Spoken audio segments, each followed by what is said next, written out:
Où en sont les Français avec le tri sélectif? Globalement, ils se débrouillent pas mal, puisqu'ils recyclent aujourd'hui 63% de leurs emballages.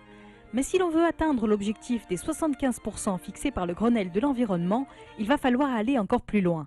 Petit rappel de base pour commencer. Alors, on trie les métaux, ça dépend des secteurs en Alsace, on trie les papiers cartons, le plastique et le verre. On me dit toujours dans mon entourage, mais qu'est-ce que je peux faire pour préserver la planète? Je leur dis, mais attendez, vous triez vos emballages? Ils me disent oui. Et bien alors, quand vous triez vos emballages, vous avez un impact sur l'environnement, puisque vous économisez la matière première qu'on n'a pas à extraire, ce qui va consommer beaucoup d'énergie. Et donc, quand on recycle, eh bien, on évite de prendre des matières qui ne sont pas renouvelables à notre planète, et on fait des économies d'énergie. Par exemple, le verre, eh bien, votre bocal en verre que vous aurez mis dans votre colonne, il va être transporté, il va être amené chez un verrier. Ce verre va être cassé en petits morceaux pour être fondu et refaire des bouteilles en verre. Aujourd'hui, une bouteille sur deux en France est issue du recyclage.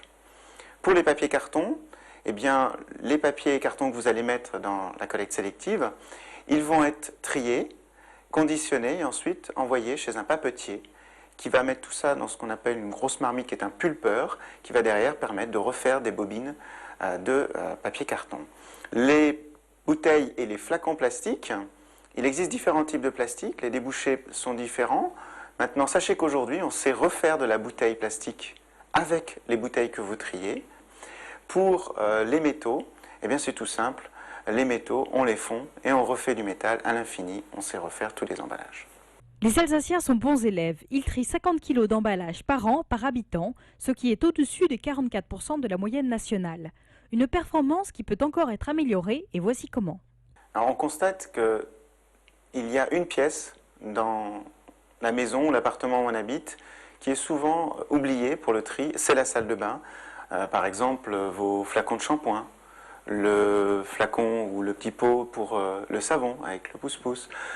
Il y a également les produits d'entretien, eau de Javel. On pense que bah non, l'eau de Javel c'est... Mais si, l'eau de Javel, le bidon d'eau de Javel, de détergent est recyclable. Si on veut atteindre les objectifs du Grenelle de l'environnement, 75% de recyclage d'ici à 2012, on doit trier partout et tout le temps, et y compris dans la salle de bain. Et s'il vous reste un doute sur un emballage, une interrogation sur le devenir de vos déchets, vous trouverez une réponse à toutes vos questions sur le site d'Éco-Emballage.